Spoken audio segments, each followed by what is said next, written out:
Acho que dá. Aproveito para apresentar quem não conhece o Pedro Teixeira da Mota.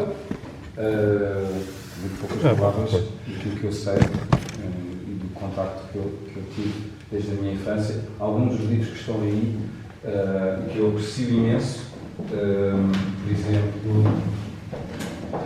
mais pequenina a apresentação. A Grande Aula Portuguesa, Rósia Cruz,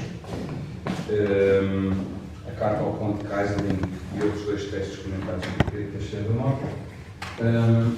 Pedro Teixeira da Mota, porque eu saiba, foi uma das primeiras pessoas a dedicar-se e a publicar, sobretudo do lado, digamos assim, que eu estudava mais, com uma perspectiva também de quem está por dentro, o lado mais esotérico, ou o interesse profundo pelo lado esotérico, oculto, mágico, espiritual, do Fernando Pessoa. Obrigado. Saudemos então o Fernando Pessoa e agradecer ao Simão, agradecer à ajuda aqui nesta possibilidade de partilhar um bocadinho algum do meu conhecimento sobre o Pessoa e tentar resumir em 20 minutos ou 25 o que é uma vida e uma obra tão rica e tão geradora de interpretações mais dispares. E há, de facto, alguns núcleos que foram referidos por ti e que são importantes, um dos quais é o Quinto Império, outro é a maçonaria ou as formas de iniciação, outro é realmente a tal luta entre o bem e o mal, ou as trevas e as sombras.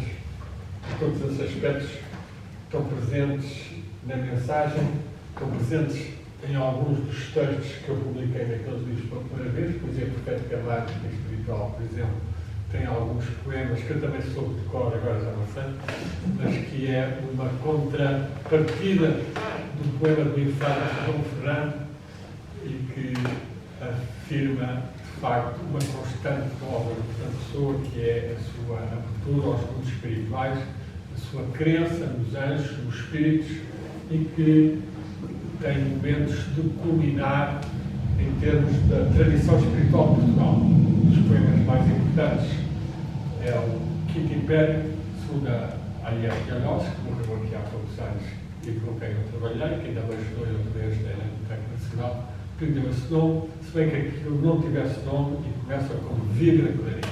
Esse poema tem um passeio com um papelinho, duas ou três pequenas. Também vou buscar, se precisares que eu vá buscar algum desses poemas, diz-me. Não, só vou ler só um bocadinho de nada, em que ele diz: Vibra Clarim Portugal para a obra que há que prometer ao nosso esforço da alma agora, somos todos convocados, sem o saber. É a hora aqui. Este aqui é a hora, marca de certa forma o fim da mensagem e eu tenho uma visão da mensagem um pouco diferente. Cada um de nós tem a sua visão da mensagem. A mensagem para mim é um manual de iniciação. Não é?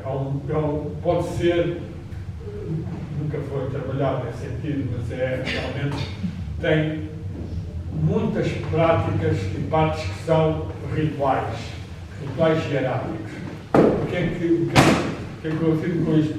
Afirmo que Fernando Pessoa era um conhecedor de magia, era um conhecedor de mística, era um conhecedor de simbologia, tinha tido certas experiências.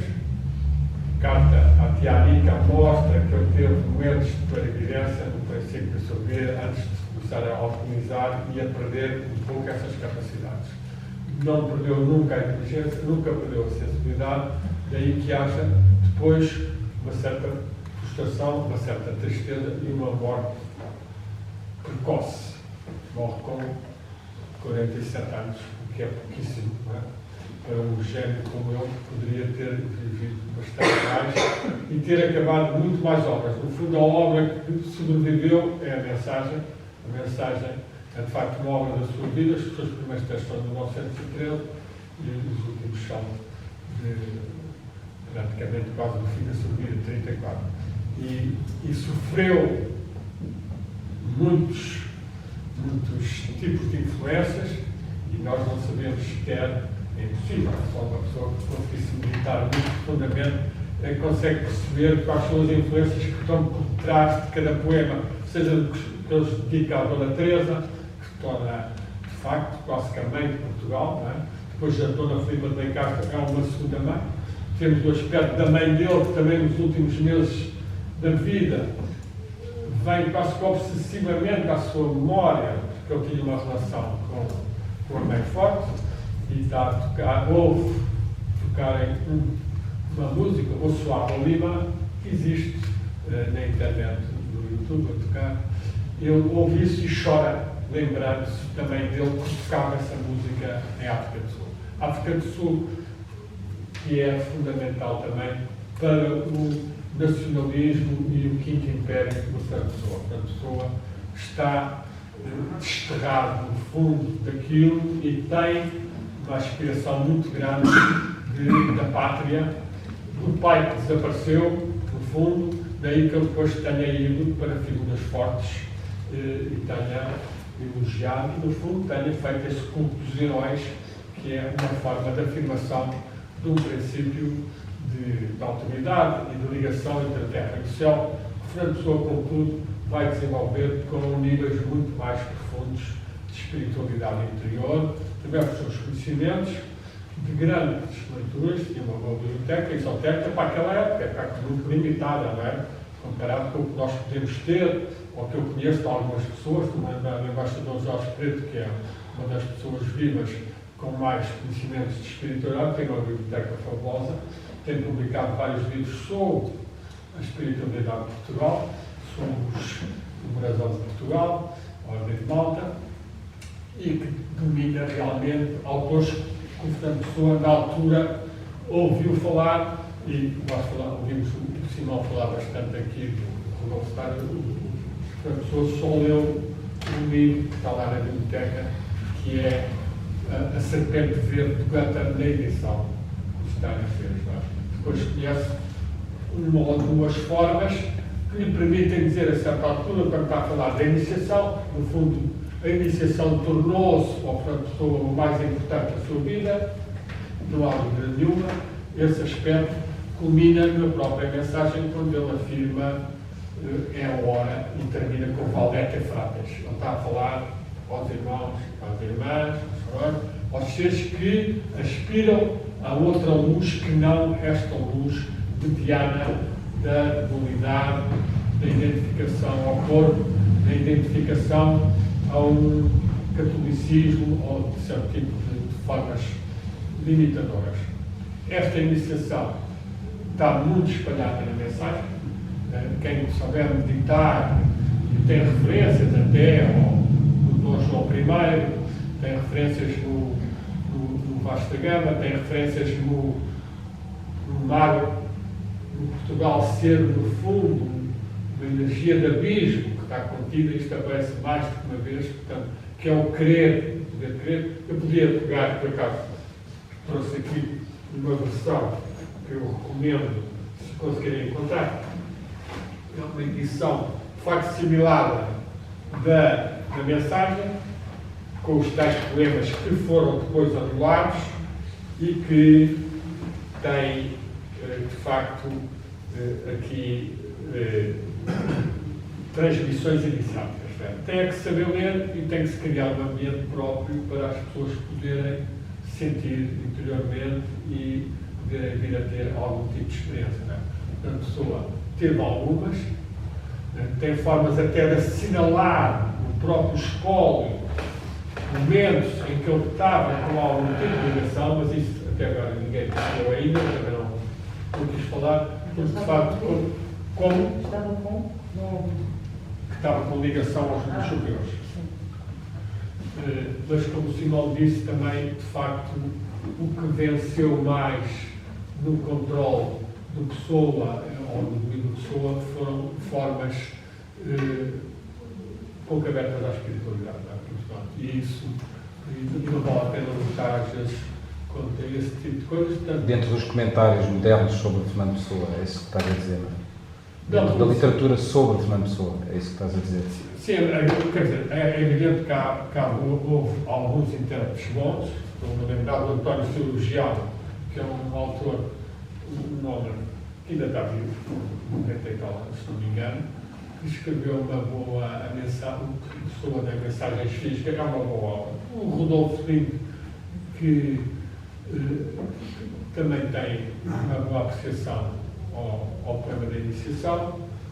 O Otávio Paz também tem alguma coisa, mas já Crespo também. Portanto, há alguns, mas depois há os mais modernos, que às vezes matraqueiam um bocadinho nos mesmos temas, caso de Anos, caso do Banda, caso do Adriano, mas, de facto, a dimensão mais interna é possível de ser realizada através de uma aproximação íntima e que implica uma certa mística. Tem que haver uma aspiração de um amor ao sagrado, ao divino, ao espírito.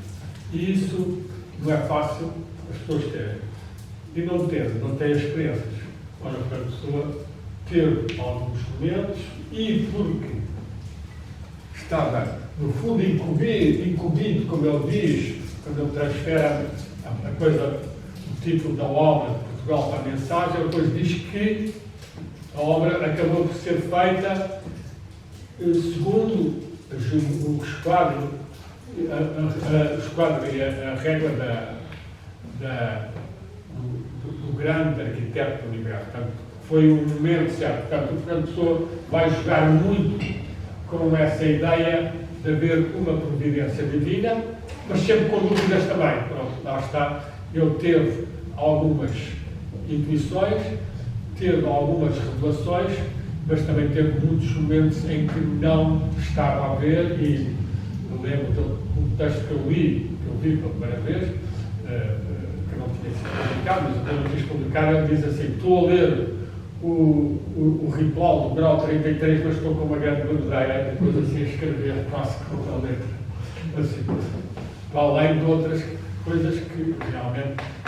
Portanto, sim. Desculpa, só para situares para quem se calhar não sabe, eu tenho aqui mesmo à minha frente. A mensagem era para se chamar Portugal. Exato. E para quem não sabe, salvo erro, um dia antes, ou no próprio dia da publicação, já que está aqui, vê-se, não sei se consegue ver Portugal riscado por cima e por baixo mensagem. Um grande amigo dele, chega-se a ele mais tarde até faz Cunha Dias, que era um homem. Piadas disso. Cunha Dias, que era um homem um bocado passado, mas que era grande entusiasta e que disse que aquilo era marca de sapatos. Então, Portugal. Acordou um bocado disso, não é? Então, se já está a esse nível, então é cá que isto não é só assim, isto é às vezes um bocadinho anedótico, que o Fernando Pessoa tem alguns estudos sobre a palavra mensagem. Mens agita mole, que é uma frase do Virgílio muito importante. A mente agita o mole, as massas, as pessoas, a matéria. Portanto, a mensagem foi uma forma de ele tentar transmitir. Já como eu disse há bocado, conseguir compreender a intencionalidade e a capacidade energética e espiritual que está em cada um poema é bastante difícil. E alguns poemas o Fernando Pessoa conseguiu mantê-los até ao fim, provavelmente por uma aceitação histórica que tinha recebido aquela intuição, aquela ligação, e tinha criado aquele poema, e talvez o poema já não fosse mais acertado. Noutros, de facto, há uma grande, por vezes muito sutil, possibilidade de ser atuante das pessoas. Em relação ao que tu disseste há bocado. Deixa-me só dizer, em relação ao título, uma última coisa. É que o verdadeiro título da mensagem continua a ser este processo e todos os mitos à volta dele. Percebem? O verdadeiro título da mensagem não é nem Portugal, nem a mensagem, mas é este processo e as historinhas à volta dele que ninguém sabe exatamente porquê, que torna... Mesmo que Fernando Pessoa não tenha feito isto tudo como um teatro fictício de propósito, Não, mas não é um teatro fictício. o que provavelmente não foi, Não. parece quase que também poderia quase ser. Percebem o que eu quero dizer? Imaginem que este livro tinha chamado Portugal durante os próximos 40 anos. O destino, o peso, próximo de Lusíadas chama-se Portugal durante a ditadura de Salazar. Ou seja, se é um acaso, percebes o que eu quero dizer? Está entre as linhas.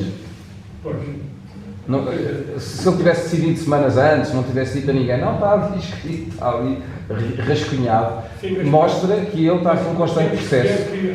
Quer dizer, a pessoa, não vou tanto para a linha do teatro, mas de facto ele era uma pessoa também que se desdobrava e que era capaz de dizer que o Alberto Queiro tinha sido escrito todo numa noite, todos aqueles poemas, e sabemos que aquilo demorou muito tempo a fazer-se. Ah, é? Claro.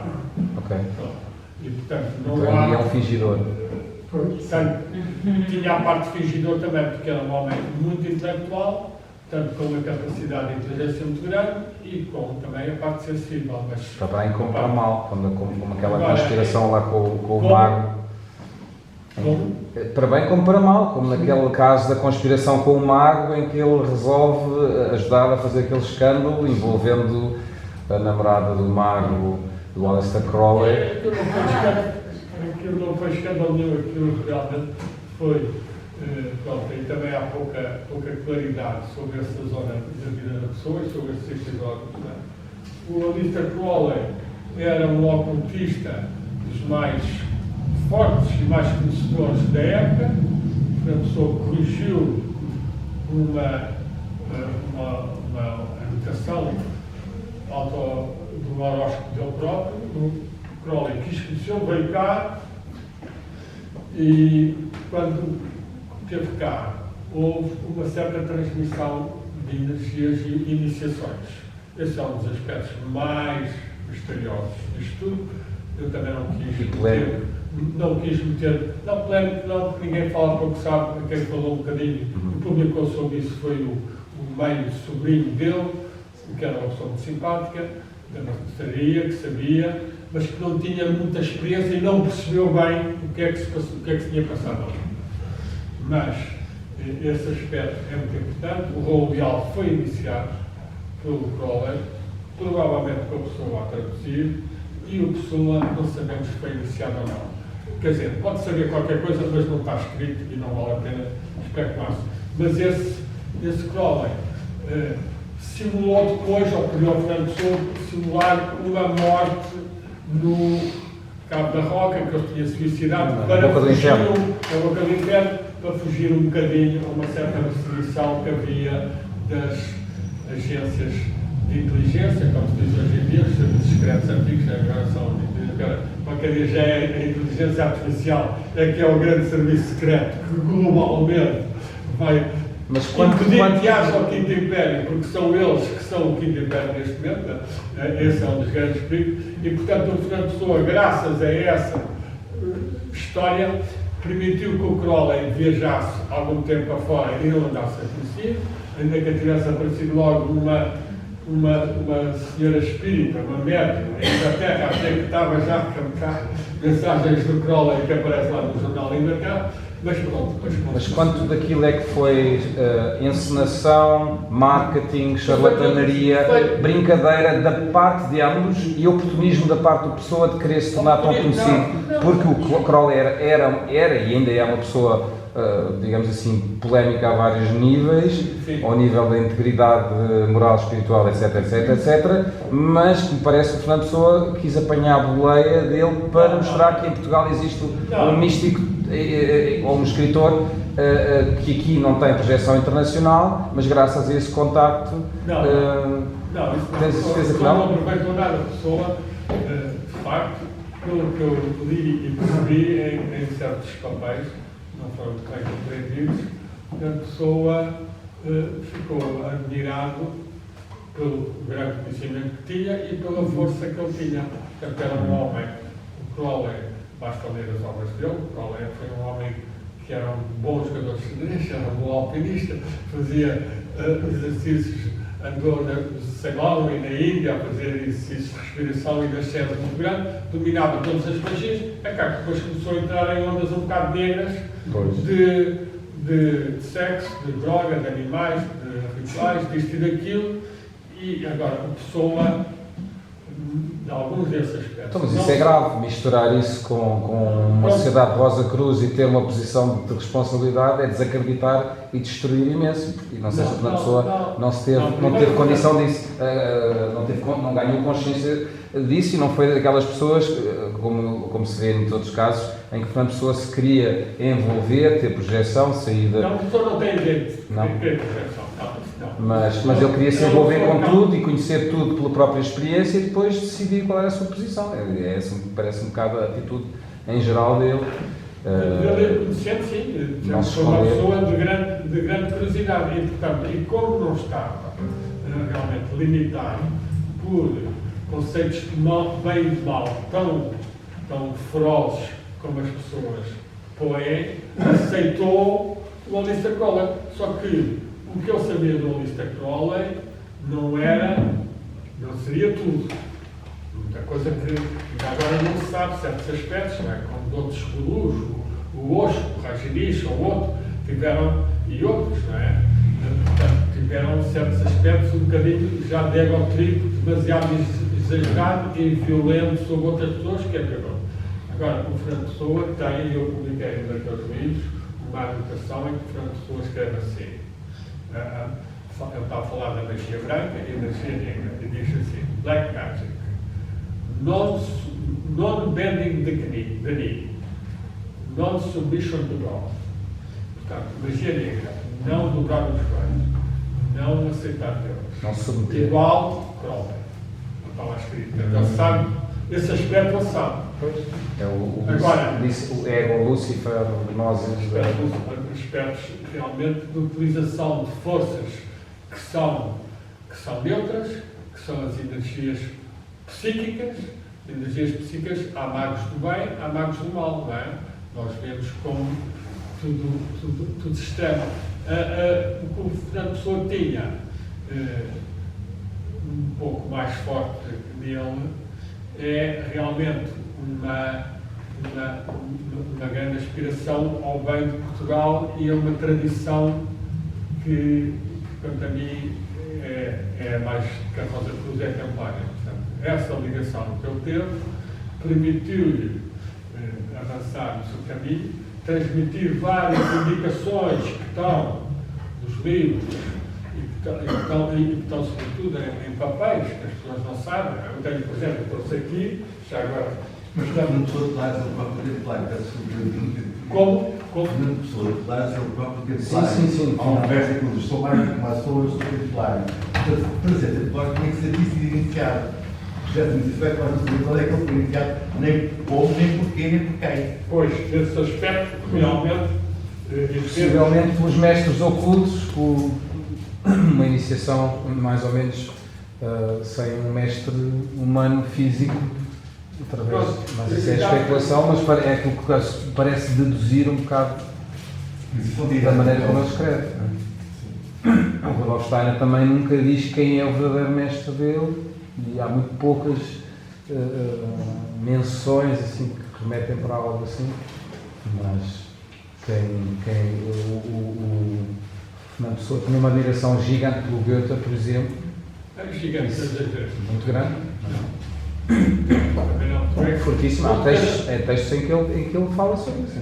Tem alguns, um gênio, mas tem muito mais pelo Shakespeare, não se compara. O gênio para ele é o Shakespeare. Depois tem alguns, até fala do Milton, diz que ninguém consegue perceber o Milton se não souber a base do esoterismo, não é? Portanto, ele tem essa noção. Mas esse aspecto da iniciação é um aspecto que realmente, objetivamente, em termos históricos e totais, não há nenhuma afirmação. Nós podemos, de várias, e eu em alguns desses livros com bastantes pistas, até alguns com datas dos momentos em que ele terá passado pelos graus de iniciação.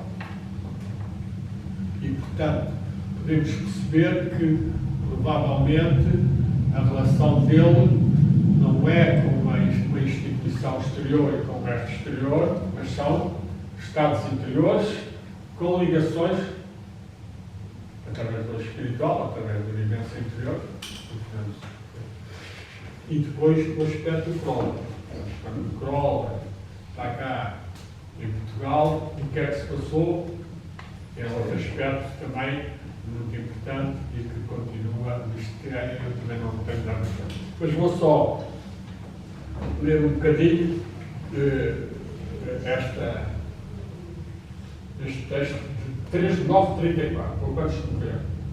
Isto é, portanto, uma das coisas também que eu falei um bocado, mas nunca quis também, pronto, fui muito atacado, muito criticado, etc. Não vale a pena eu estar a lutar pelos ossos ou pelas coisas que já morreram, mas vale nós trabalharmos a nossa criatividade e temos tantos assuntos e tantos temas.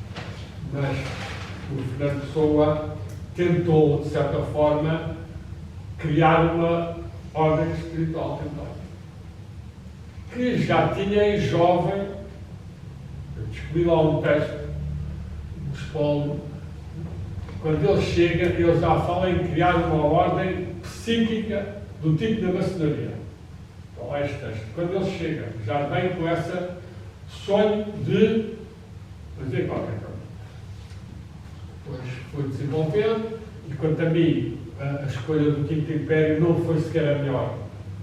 Foi uma coisa, uma linguagem do passado, uma linguagem que permite tudo, é que depois não ficou limitado ao sonho de Daniel, nem ao padre António Vieira, nem ao Bandada, e abriu-se para formas de império, que já não é império. Nós temos o que é que são os impérios, o que é que essa palavra se tornou, não é? E, portanto, quanto a mim, não foi a melhor escolha, nem o Dom Sebastião.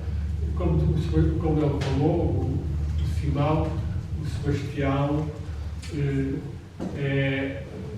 como acontece em tudo, a vida tem vários níveis. A pessoa tem alguns textos, eu publiquei naquele livro Rosa Cruz, 5 níveis. Portanto, ele faz um pentagrama em relação ao que é que é o Sebastião. O Sebastião, o primeiro nível significa a esperança, no segundo, primeiro nível a esperança, o segundo é o homem, o terceiro já é um grau iniciático e o quarto já é um estado crístico. Portanto, tem esta antigamente sabia que era muito ligado, mas esse é um texto interessante em que o Fernando Pessoa mostra os vários níveis que se pode chegar com essas figuras. E, portanto, nós não podemos ficar, e ao que se fica muito, eu vou falar aqui, por exemplo,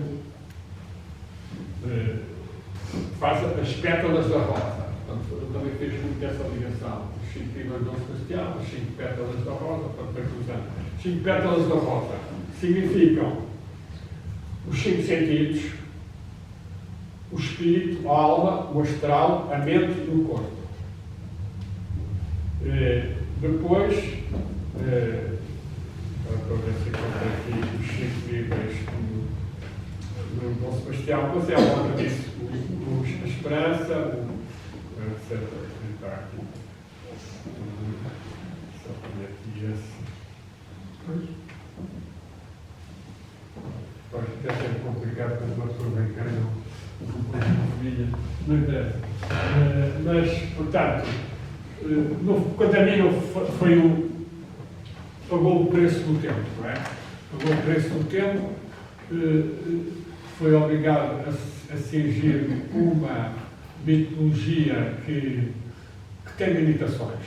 Por outro lado, também não tem, mas também tem. Portanto, eu preferiria muito mais que ele tivesse feito uma linguagem simples do corpo, alma e espírito, a ligação entre o mundo terrestre, o mundo intermediário e o mundo espiritual, e haver uma fraternidade, pronto, o corpo que ele fala, volta e meia, o corpo místico da Igreja, o corpo,